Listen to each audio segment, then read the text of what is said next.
What's going on, everybody? Welcome to a new episode of the RXP podcast, the podcast where a few working professionals talk all about their love for movies, TV shows, and video game. Today, we have a special peer review on The Batman. I'm, of course, your host, Matt, and today I am joined by Yasser. The Batman has lived up to the hype.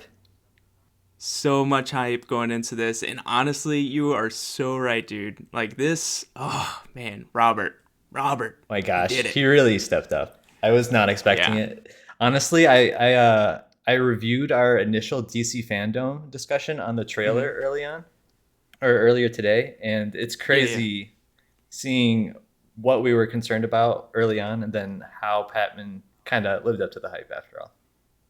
Yeah, dude, he's so good. Anyway, we're gonna get on into it. This, of course, for all of you that may be new, peer review is our review episode style. So we're going to go full in on the Batman. This is going to be full of spoilers. So if you don't want to get spoiled, take a pause, go to your nearest theater, go watch the Batman, come back to us. We'll be here. We'll be recorded. But yeah, spoiler. So Yasser, we're gonna take off the kid gloves. We're gonna talk right about it. We're jumping right in. Let's do it. I you watched this maybe a little bit before me. Maybe did you watch it Tuesday? I watched it Wednesday Wednesday? night, and then you watched it. What was it, Friday night? Friday night. Yeah. So a couple days. I remember texting you when I came out of the theater, and I was like, "This is one of the best Batman movies out there." Right. And then literally within a minute, I was like, "No, scratch that. Like this is the best Batman film out there." And like it's been a couple days now. It's a little bit cooled, but I still feel super strongly about this movie. It was just everything from the setting to the characters to just the overall feel of the Batman. I honestly think that this is the one of the best adaptations of a comic book. It felt like I was reading a comic book with the gothic city of Gotham, where it very much felt kind of out of this world, even with it being kind of, that New York style type of city.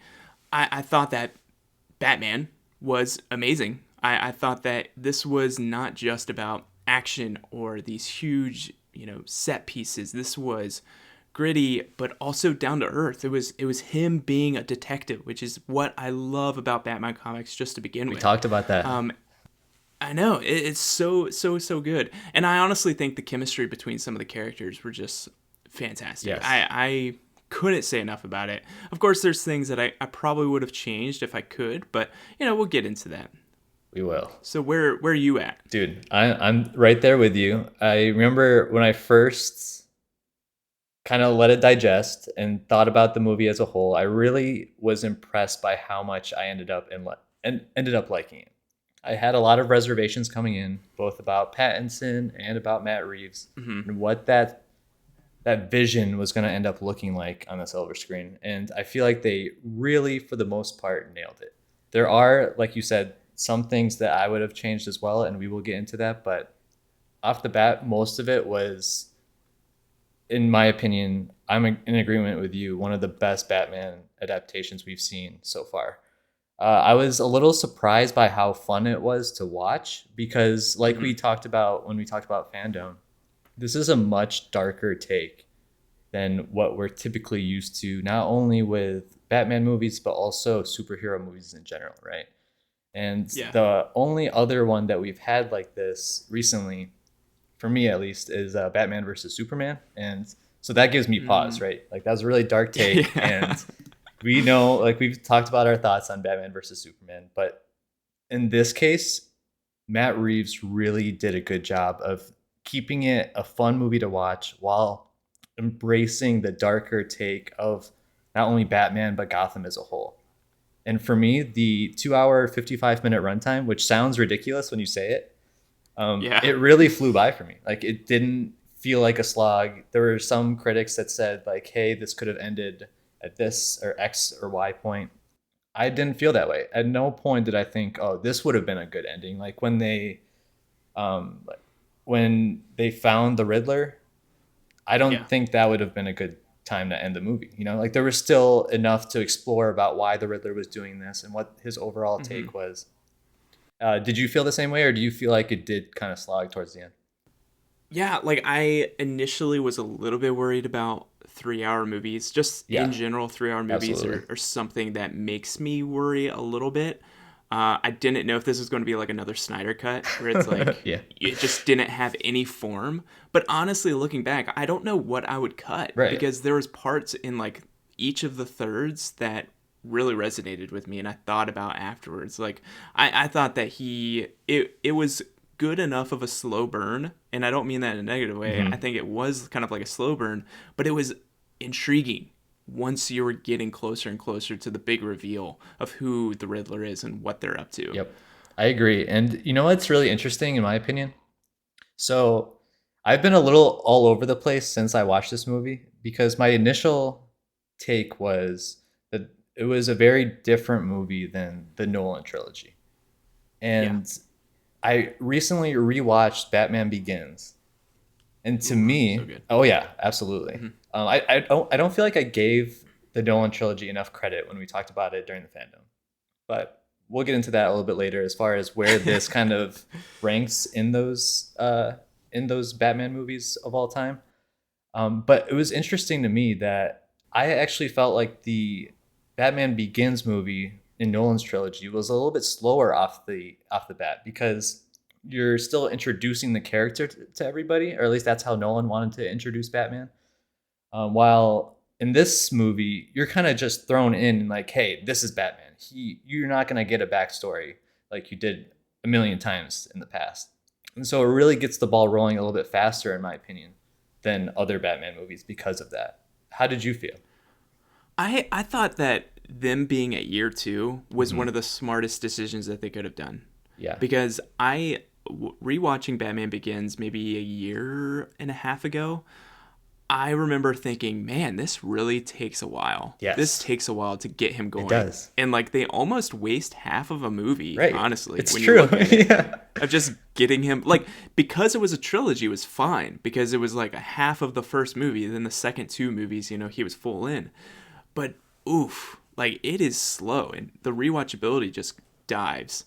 And I think that there's like pretty some unique aspects of being in year two. Like he has done this before. He has his armor. We don't have to go through like a stupid like um fast forwarded version of him finding the ways, Yeah. him getting his car and putting an engine in the like no one cares. Like put him in a suit, put him on the street and let's go. Yep. And I loved honestly one of my favorite scenes was the beginning where there's all these crimes that are going all at the Mm-hmm. same time and he's like narrating over it. It's Yes. kind of like those yellow panels in a comic book where it's like being narrated by Yeah. someone and him saying that he can't be in all the places at once, but them seeing that light in the sky makes them kind of like, should I be doing this, should I not? And like that to me is the best way that we could have seen Batman because he is makes people fear him and Yeah. like he may show up, he may not.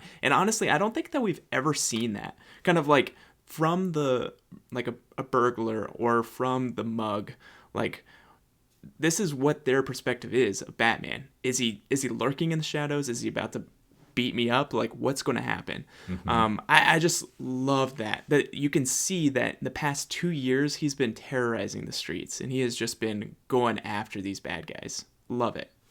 I'm 100% on board with what you just said. I thought the introduction to the Batman was perfect. Like, you have this really Hmm. dark vision of Gotham, which, in my opinion, is what I was expecting to see of Gotham when you look at the animated TV show or you look at some comics. Like, it's always introduced as a really crime ridden and dark city.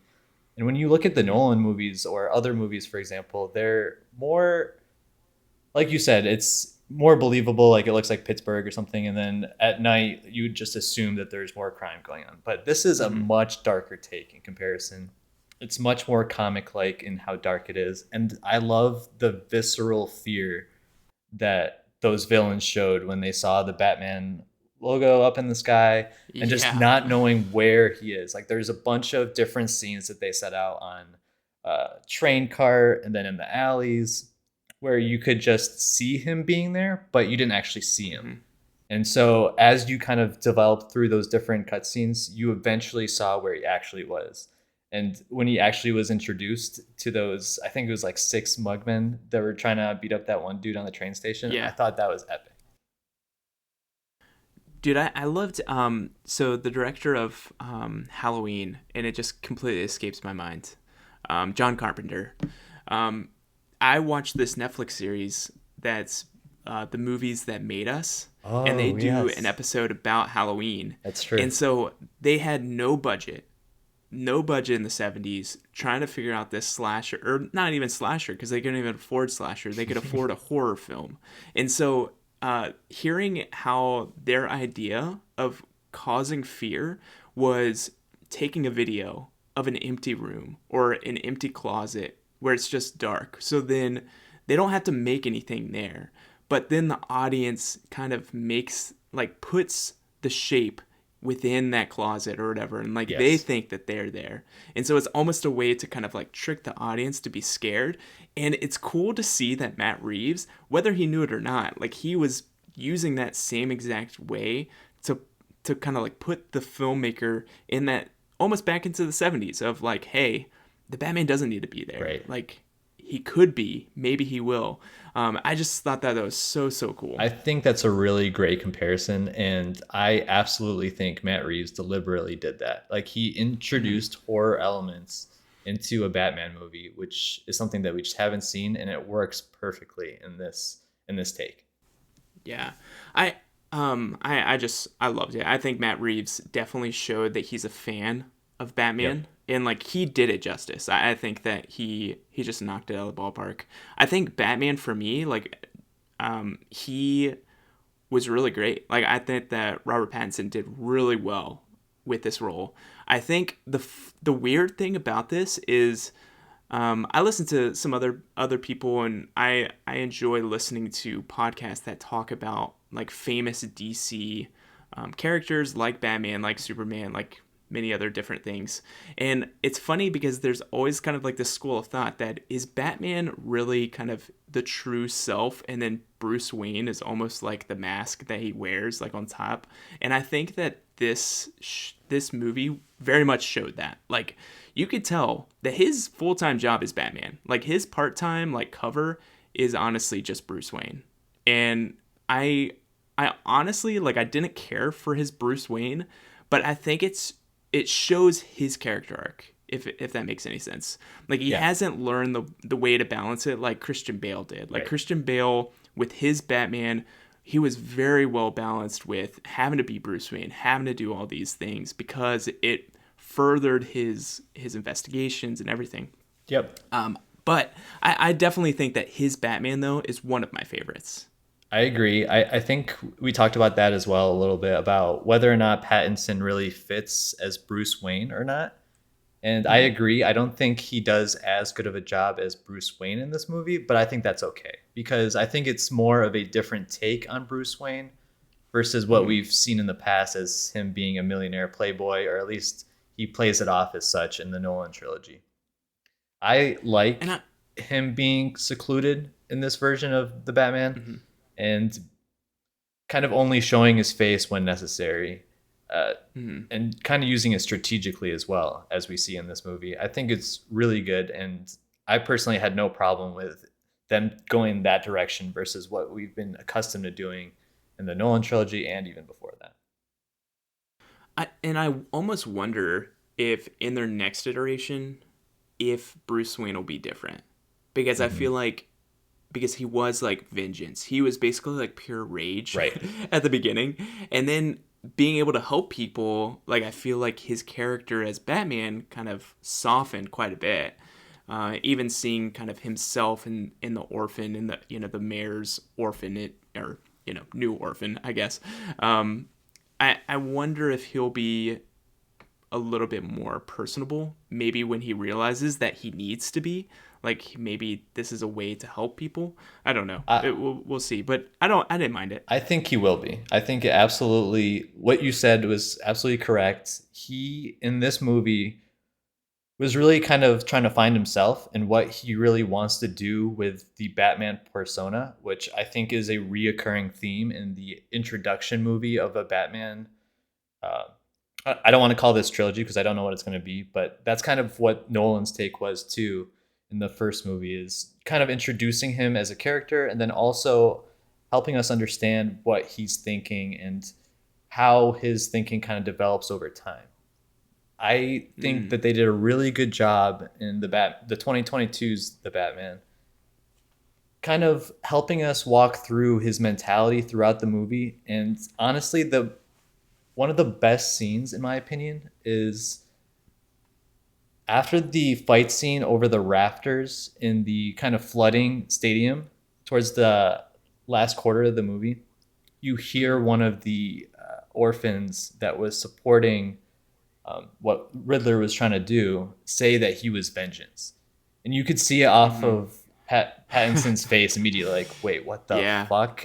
Like that's what I'm trying to do, and so he like had to take a step back and understand, like, hey, I could be going about this in a different manner. I don't think the way that I've been doing it is 100% correct. And I think we're going to see that development of the character of Batman and Bruce Wayne as we move along. But I thought it was really smart, kind of having Bruce Wayne and Batman see his own reflection in these basically terrorists Mhm. and kind of having to make him come to grips with what that means for him. And I think that's part of the reason why I love this film so much is because it reminds me of one of my favorite comic books, which is The Killing Joke. Um, it basically it's primarily with Joker and Batman, and the moral of the story is the only thing different between you and I, this is being Joker to Mm-hmm. Batman, is one bad day. Right. Like we are the same. And there's a thin line that Batman has, and I liked his little thing like no guns, and they're like that's your rule, it's not mine. Jeffrey Yeah. Wright's character, which Right. I think is hilarious. Um, you know, like he has these rules set to try to prevent himself from being this person, but I think in that moment you're totally right. Like he's looking at this terrorist and like, man, that's me. Like Right. that's we have that same motto. Like we are the same person. And what I really like about one of my favorite parts is that at the end, when the Riddler was like telling them his master plan, Yeah. and he's like, "Don't you know what my master plan is?" He's like, "Oh, sorry, I must have thought that you're much smarter than you actually are." And I love that the Batman did not get it. Like they did not just like miraculously get the plan. Like he's still in year 2. He's not the world's greatest detective. Like I Right. just love how this is almost kind of like an origin at the very beginning. I really enjoyed that part. And honestly, I just like seeing the flaws in the Batman because I'm sure there's going to be another one. Yeah. I Oh, would absolutely. expect. Yeah. And so we're going to see kind of some progression. I love that. Yeah. Have we even talked about uh like Batman as a detective in this movie and how incredible that was? Oh, I listen. I'm ready to talk about it. If you want to talk about it, go for it. Let's do it. So we had a lot of detective scenes in this movie, right? And I thought it Mm-hmm. was a good way to introduce the dynamic between the Batman and the police force in this origin Yeah. story of Batman again. And it's Mm-hmm. very different than what we saw in the older movies. But I thought it was a more interesting take and a more interesting dynamic because not only is there that obvious um, like negative context with having a vigilante help the police, but you also Mm-hmm. kind of get the inner workings of everything that's going on and seeing how corrupt the city is based on those same officers that you see um, in the crime scene being at the bar and at the club afterwards with the penguin and everything. So I thought it Yeah. created a really interesting dynamic. And then, of course, the actual detective skills of Batman being introduced finally in a silver screen setting was really a perfect fit for having the Riddler being in the movie too, right? Because you So good. have Yeah. that dynamic between trying to solve a puzzle that the Riddler leaves behind and Batman using those detective skills to kind of progress that story. Yeah, I think it's cool seeing, not, Jeffrey Wright, who plays Detective Gordon in this. I thought that he did a really great job. Like, I'm a huge fan of Jeffrey Wright. I As am think I. he's honestly could do no wrong on the silver screen, in my opinion. But it's funny seeing everybody else other than Detective Gordon kind of scared of Batman at the beginning when he's walking into the room and you're in the perspective of Batman Yeah. and everyone's looking at you like, Some sort of freak. is he on our side? Like, and then they're just like mean to him too. And then towards the end, like, it's changing because of what they're dealing with, and it's so cool. But I loved his contact lenses. Those are sweet. Yeah. That he could just like record everything and just scrub through it later. I thought that was amazing. But two, like, he just used his detective skills, and the cool part about it is that he saw a mark in the wooden floor at the very beginning, and he didn't say like, "Oh, hey, check this." Right. He kind of mentioned it later on. He's like, "Oh, that's the murder weapon." He just filed it away kind of thing. In the floor. Yeah. Yeah, Like, which is really smart. This guy is just like, he's a genius, and that's what he is in the comics, and I just love that. I thought that you're so right. Like, if there needed to be one villain to showcase this, the Riddler is the choice. And I think there's some other characters that definitely could push him as well, that I think could fit really well in this world. Which of course, like, I'm guessing that's Joker that was kind of teased later in the movie. Huge potential Like in the spoiler, prison but cell. it did seem like that could be the Joker. What is your Yeah. opinion on the Joker specifically being in this new universe? Do you think it needs to be the next movie, or do you think it's something that they should tease and then leave for down the line? I would love for them to do it down the line. Yes, I agree. I think that the Joker is easily the most iconic DC villain out there, more than anything else. I think. I agree. So it's inevitably going to happen. I just loved Heath Ledger so much, and I think that it would be really tough to change up, especially with like Joker 2019 coming out.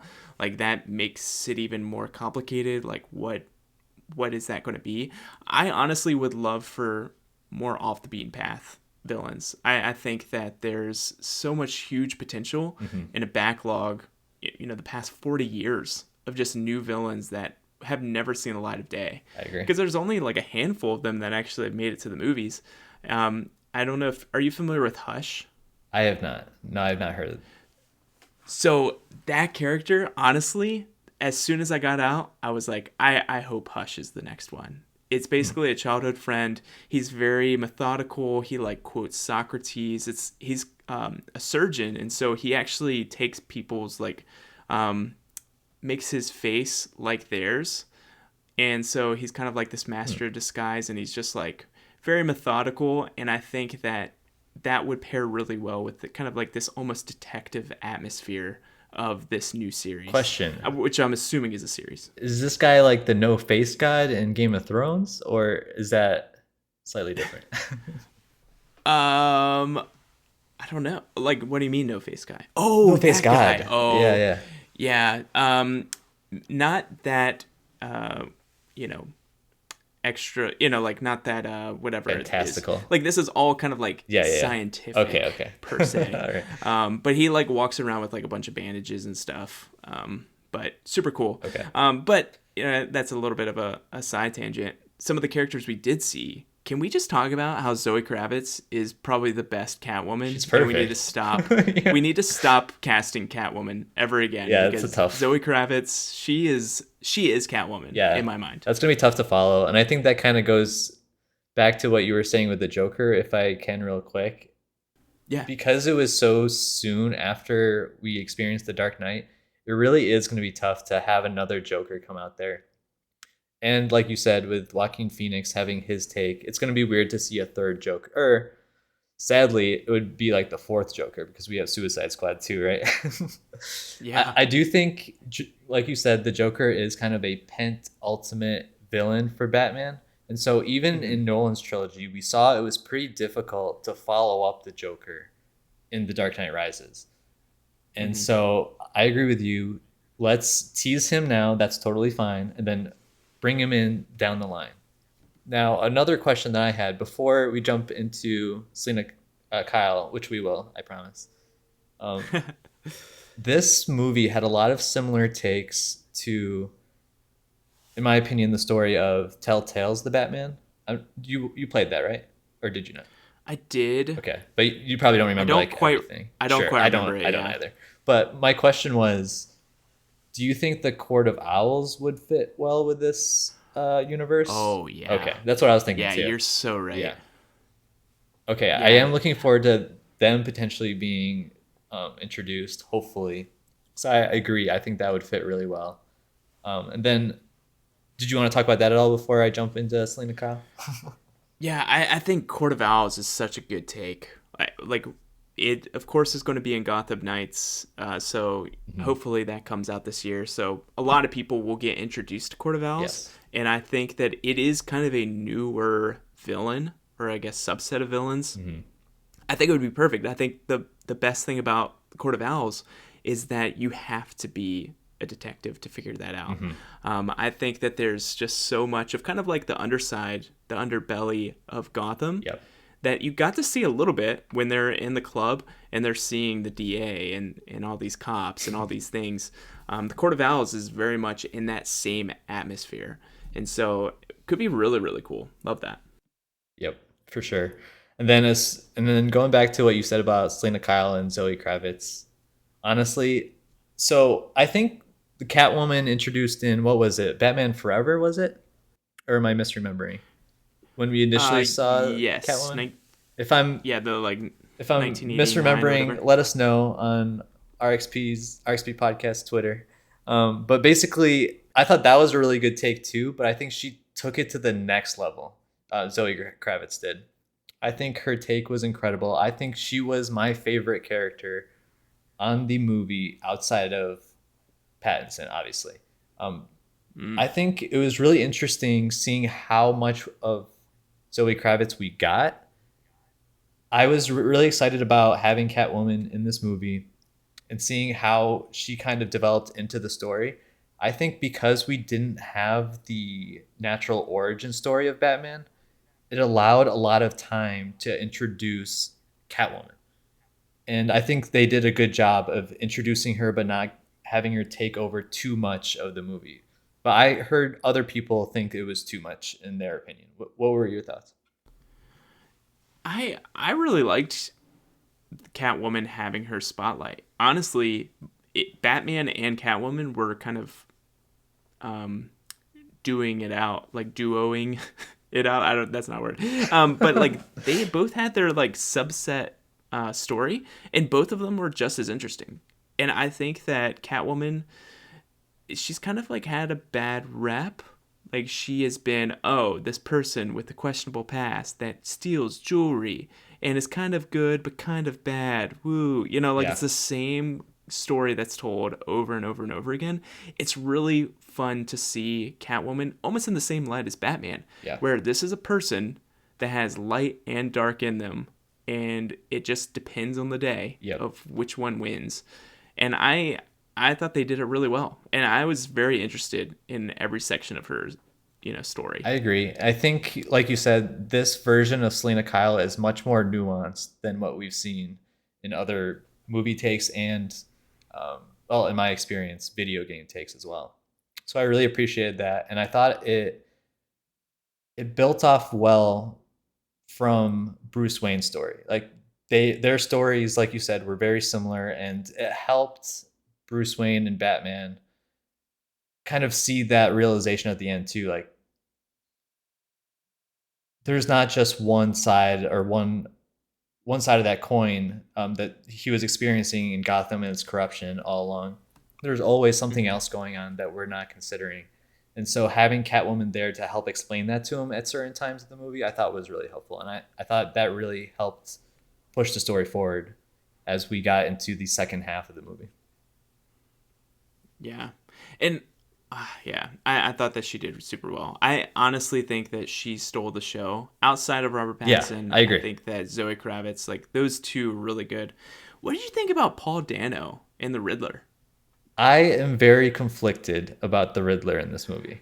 So, do you want me to go first, or do you want to your Go take? for it. Okay. I want to hear it. So, first off, he comes off as this like terrorist guy Uh-huh. on the internet, and like there's videos surfacing on the news of the Riddler. And I thought him as a masked Riddler worked fairly well. It gave me a little bit of Joker vibes from The Dark Knight, because you have this guy who's just creating panic around the city, but it wasn't to Hmm. obviously the extent of how well it was done in The Joker and The Dark Knight. However, when the Riddler was unmasked, I feel like the casting kind of fell apart. As in, what I mean by that is I don't feel like Paul Dano really did a great job with the character itself. And I Hmm. don't know what exactly contributed to that. I don't know if it's more the screenplay and the material he was given, or just he just wasn't maybe the perfect fit in my opinion. There Hmm. were so one scene comes to mind. It's that scene where he's kind of explaining his master plan, like you kind of described it, where there's that plexiglass between the Batman and the Riddler, and he's kind of going through his entire story and what led to this moment.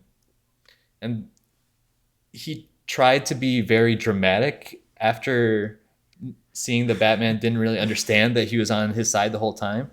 And Hmm. I kind of got, I kind of didn't think it clicked. I thought it was kind of funny. Hmm. Like I kind of chuckled at it a little bit. While like when Heath Ledger did it, he absolutely crushed it. Like you would get chills when he's explaining the stuff that he did in his past. Yeah. While in this take of the Riddler, I thought they were trying to go for something similar, and it just didn't land as well as I think it could have. Hmm. And then beyond that, I think the Riddler in general worked really well, like we said about with this movie. But I just wish the riddles themselves went a little bit further and were a little bit more complex. Even though they were good, I think they could have been even better. So, what are your thoughts on all that? Yeah, like I'm right there with you. I think that he did bring a very creepy vibe to it. Hmm. You know, one, Jim Carrey, let's not forget. You know, Jim Carrey Iconic was the Riddler. original Riddler, which is way Totally different. way Yep. different.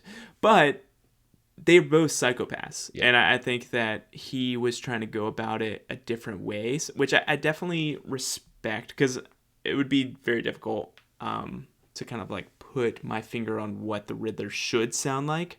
I do think his monologue went a little bit too much. Like it was a little bit much with that scene in particular with the plexiglass. Right. A little bit much. Like towards the end of it, I was like, man, he is still going. He's still going at it. It was the only time in the entire movie where I was like, okay, well, maybe that was a little bit long in the tooth. Like Hmm. that maybe could have like been shortened just a little bit.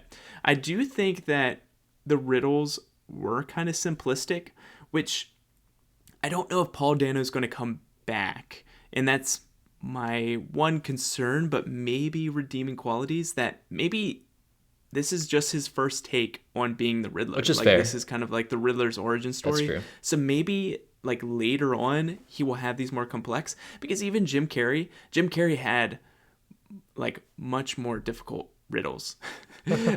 Like he would send Batman these cards, and he would just kind of like Val Kilmer just slaved over it. Like, what does this mean? Right. I have no idea. And I feel like the riddles just came a little bit too fast for Robert Pattinson. I know he's supposed to be really smart, but I consider myself a person that enjoys riddles, and I was like, could you repeat that? I'm sorry. Like, Like like there's a if you bomb give me some going off time. right here, and he's just like Yeah.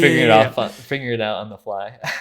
Yeah, that to me like maybe was a little bit mismatched, but I love the Riddler as a character. I think this was a good pick for them. Mhm. I don't know much about Paul Dano. Like I don't know him in anything else, so I don't know. I didn't know what to feel about it. But yeah, I didn't mind him. But yeah, probably the weakest point between that and Alfred getting like no screen time. I'm like, I thought he might have been a bigger deal than he was, but yeah. Other than that, I think overall the cast was pretty great. Yeah, that's an interesting point that you say about Alfred because they were kind of connected, the Riddler and Alfred, because Alfred was really one of the main people that helped Pattinson kind of solve these Mm-hmm. harder riddles throughout the Yeah. movie, which I thought was interesting. Um, but it also, in my opinion, is really hard to follow up Michael Caine's Alfred. So, Yeah. I mean, it's no offense to Andy Serkis. I just think that Michael Caine did such an incredible job as Alfred that whoever followed him up, it was going to be a tough take. But in general, I Yeah. thought he did pretty well as Alfred. And then we talked about Jeffrey Wright a little bit as Lieutenant Gordon, and I have a couple deferring takes that I think I'd like to talk through real quick. The floor is yours. So I agree that I love Jeffrey Wright, absolutely, and I also agree that he's a perfect casting for Detective or Lieutenant Gordon in Mm-hmm. this version of the Batman. However, I thought it was a little weird that Batman kind of stepped all over him throughout the movie. He was still like the junior of the force, especially early on.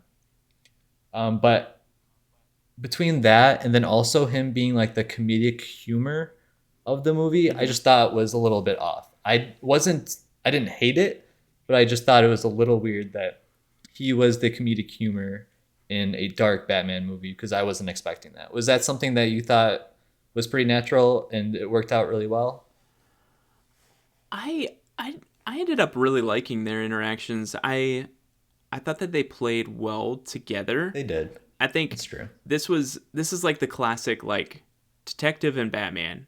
At the end of the day, Batman doesn't need anybody, and I love that sometimes like he would just look around and he'd be gone, like because he got what he needed Yeah. and that was Yeah. it. I Classic. think they're still working out those things. You know, it was weird having. I want to know what they went through in the first two Yeah, yeah, years yeah, for to sure. have him like so invested in Batman, Exactly. like willing to risk it all just because Batman asked him to. Right. So that was probably the strangest bit, but I enjoyed him. I honestly didn't think that we would have any comedic relief Right. going into this. Right, yeah. So it was nice to have something, but yeah, I guess you're right. I guess he's a weird person to get it from. Right. Yeah, I think it's just more that I wasn't expecting it more than I didn't like it. And I Hmm. agree because the fact that there wasn't an origin story, it also just made it a little bit weirder in that sense for me too because you didn't have that background. So it was weird to see him, taking a punch to the face and letting him escape Yeah. because he was trying to help him the whole time. So again, I love Jeffrey Wright. I think he did a great job. I just thought it was a little weird that he was like the buddy cop in this movie, basically. I like how he's like, you could have pulled your punches, Yeah, it's like I did, and he's like, I did. Yeah. that was great. It's so One of the good. funniest parts for me. So this comes right after another scene that I thought was one of the best. That car chase scene where I think they were chasing the penguin, right? Yeah. Through the highway, and penguin just like makes this huge chain reaction car accident happen on the highway, and Batman miraculously just goes through the fire and it's like, nah, I'm still right behind you. Yep. And then wrecks his car. And then the Batman theme plays, like, oh my god, this is incredible. But right after that, they had this like the scene between Penguin, Batman, and Jeffrey Wright, or Lieutenant Gordon, sorry. And after they figure out that the Penguin was not the guy they were looking for, they just leave him on the side of the road. The Penguin's like, wait a minute, wait, are you forgetting about me? And they just like, did you hear that? No, I didn't hear that. All right, we're leaving. See ya. That was so good. Speaking of the penguin, can we just talk about how who like I still don't quite buy it that that's Colin Farrell underneath all that. It's impossible to tell. Yeah. Like there's like not even his eyes. Like nothing looks like I don't him. even think it sounded But like him. no, yeah. Like I'm still a little bit skeptical that that's not just someone else playing Colin Farrell playing the penguin. Yeah. Come on. But I thought he did a really good job as the penguin. Like Yeah, for sure. that is classic penguin. I love small little details like he was wearing heels in the I didn't movie. notice that. I don't Was he I don't really? know. I noticed it when he was tied up and he was like, penguining away. I was like, Yeah. that's hilarious. But then I looked at his feet and he had like these 3 inch, 4 inch heels, which is hilarious because he is a very short man, and in the That's true. film, like he was a normal size. So I love those little small details that just like play into that world Hmm. where it's like, oh yeah, this guy, he wants to be seen as something else. Like, fantastic. Right. Whew. What a movie. What a movie. What did you Any think? other? Oh, Yeah, go I ahead. do have another thoughts. What did you think of the theme of the musical theme of this movie? Like the overall composition of the soundtrack, but also the main Hmm. theme that was like replayed constantly throughout the movie. I thought that it played like it seemed like it just was made for this movie. Like this was just music that I could see playing super well with this. Like it Yeah. wasn't very noticeable in a sense of like even like the covers of the famous songs seemed like dark and dreary, which is like the Gotham style Yeah. of any of these music. Like I enjoyed it, and I enjoyed that they didn't play music the entire movie. Like Yeah, it wasn't like a it Nolan was very movie. sparingly. Yeah, Right. It's yeah. like you can't hear what they're saying because there's music playing the whole time. But what I did love is that they put a lot of effort into hearing other things, like when the Batmobile turned on Yeah. and he was like revving that engine.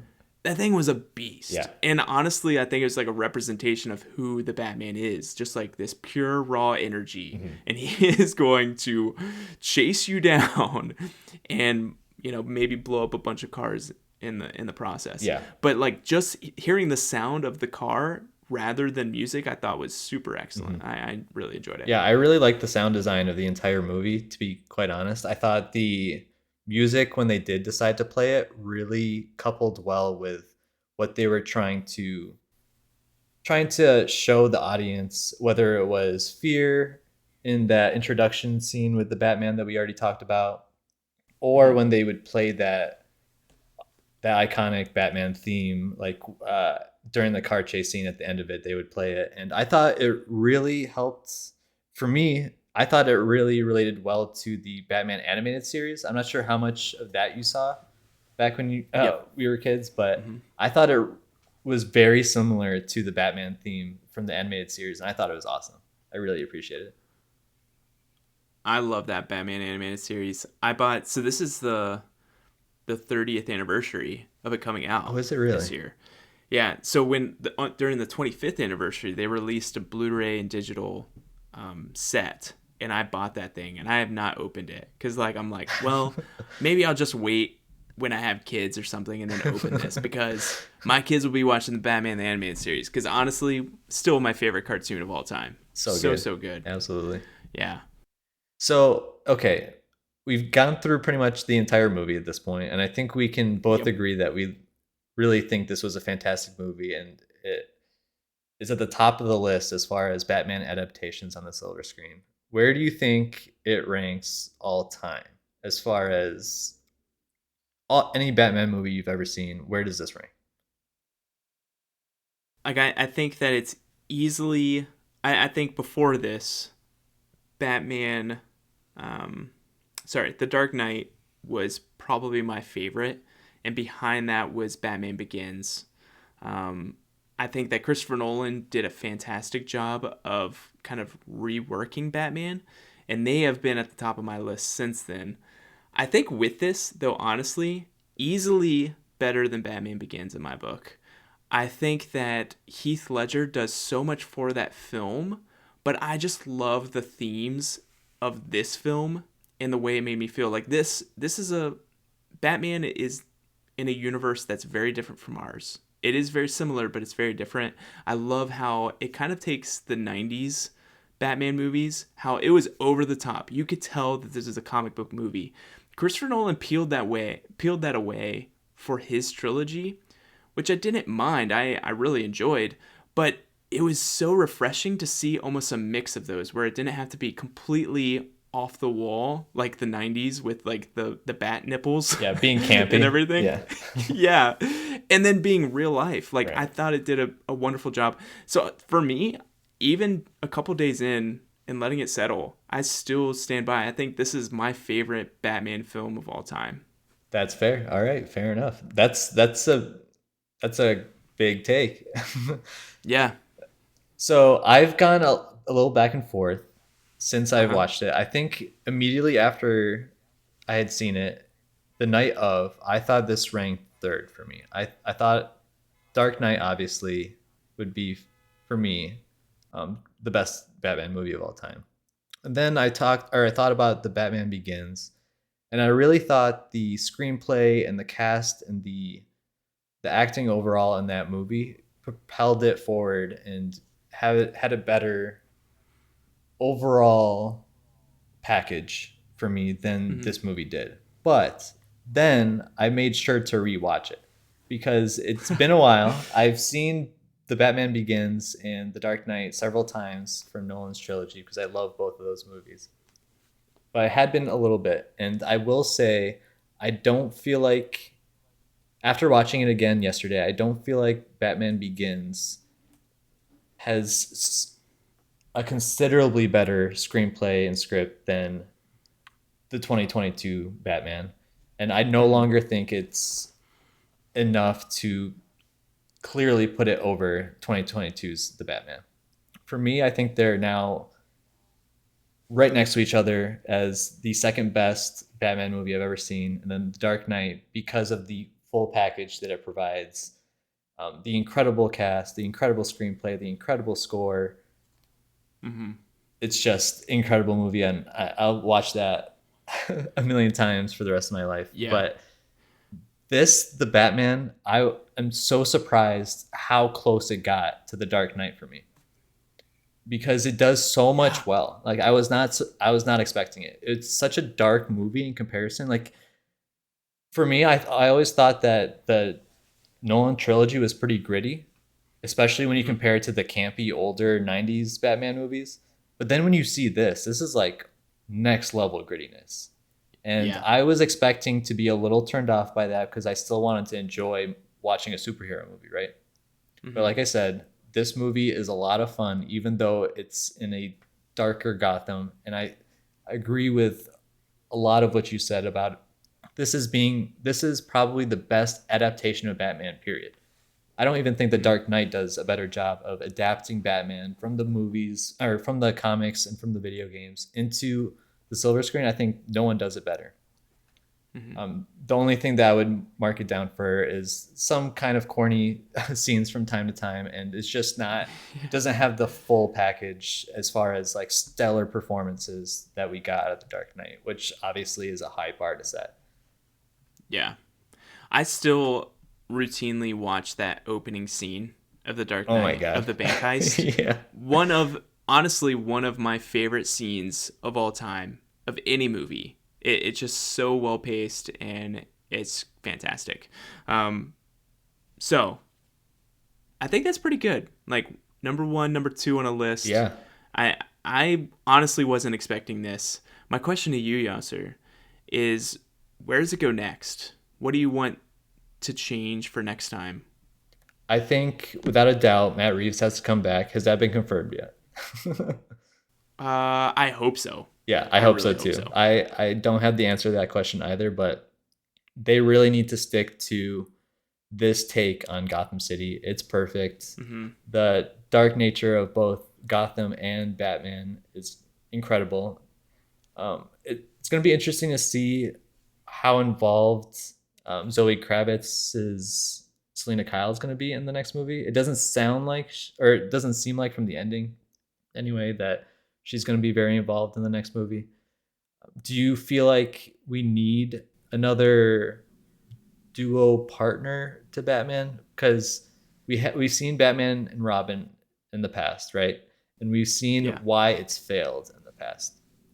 Do you Hmm. think that we could get a Batman and Robin in this universe, or do you think it still doesn't fit?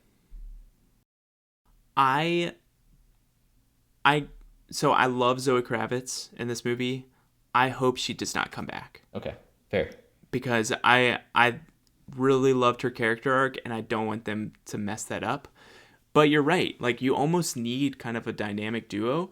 And to me, the one that would make most sense is Robin. And there's many different Robins that they can go at. I think a really cool one would be Red Hood, who eventually turns into Red Hood. His real name just escapes me, but it would be really cool. Like, that would be a different take than the Dick Grayson that we're used to, that we saw in the '90s films, Batman and Robin. I think that it would be leading into more of a campiness that I don't think fits very well into this series, but I would trust them to at least give that a try. Yeah. Because I think it would be cool. I would really enjoy it. What I hope doesn't happen is I don't want this to be like, I don't want multiple villains at a time. I want to focus in on one, like the Riddler or the Penguin or whatever. There were multiple ones, but the Penguin was a sideshow. Yeah. And I liked how he was a sideshow. He wasn't the main focus. He wasn't really doing much wrong besides just, being him. The Riddler was the main course, and I hope they don't go a little bit too ambitious and introduce way too many characters all at once. And one thing, the biggest thing that I ask is keep every other superhero away from Batman. Yes, please. Can we please? DC, you are terrible at your Justice League or anything. Just stop. Leave Batman alone. I don't want Superman. I don't want Aquaman. I don't want Wonder Woman. I want Batman by himself doing stuff in Gotham and have it that grounded feel. Because what really, I was almost sick when they had the DC at the beginning, before the movie started. Yeah. They showed everything that was happening. And I was like, if you guys are about to put him into a Justice League, I'll kill you. All right? Don't do it. So that's my biggest concern. Yes. Is that they're going to see dollar signs, and I hope that doesn't happen. I think it is going to happen, sadly. I know. Because I think he's already been confirmed to be in the Flash movie coming up. And the worst part about that is I think it's going to be Batfleck's Batman in that movie. So it's what even is happening? I think you're completely right. I think the only way they mess up the future movies from here is if they try to incorporate the DC Extended Universe that they've been struggling with this entire time. Because we talked about this quite a bit during the DC Fandom podcast, and that's why we had concerns about this movie going in, because of how they've handled the other DC movies. Mm-hmm. I agree. I don't want this Batman to be part of that DC Extended Universe. If he has to be, then I hope they do a better job of incorporating it. As far as next mainline sequel to this movie, it is going to be really interesting to see what their direction is. Do you think that a Poison Ivy or a Bane would be too much as far as the gritty realism of the first movie, or do you think that they could incorporate something like that? Bane has now has happened twice, which makes me kind of hope they go in a different direction. Poison Ivy is very much not grounded, right? In its reality, which makes me I just wonder how real that would be. Honestly, I think what's really driven this whole thing, at least for this movie, is how kind of dichotomous all the characters are between. You can almost feel what all of them feel. I guess Riddler was a little bit one-sided, but a villain that I really would love to see have another shot is Mr. Freeze. Talk about really a tragedy. Yeah. As long as it's not Arnold Schwarzenegger, please. Yeah. But the thing about it, he's this scientist that's trying to save his wife, and he does everything he does because he's trying to save his wife. And I think that's kind of a gut-wrenching story that we didn't see because it was Arnold Schwarzenegger and he was going, chill. But beyond that is a really touching story, and Yeah. I think that they could really do that well. Yeah, I agree with you. I don't think Poison Ivy and Bane make a lot of sense in this universe. Um, what makes the most sense to me is the villains that you already had mentioned, including the Court of the Owls. I think that makes a lot of sense based on where this Hmm. storyline has headed. I also think, even though we've seen it, that it still makes a lot of sense to have Harvey Dent and Two Face involved. Yeah. How involved they are is up to debate.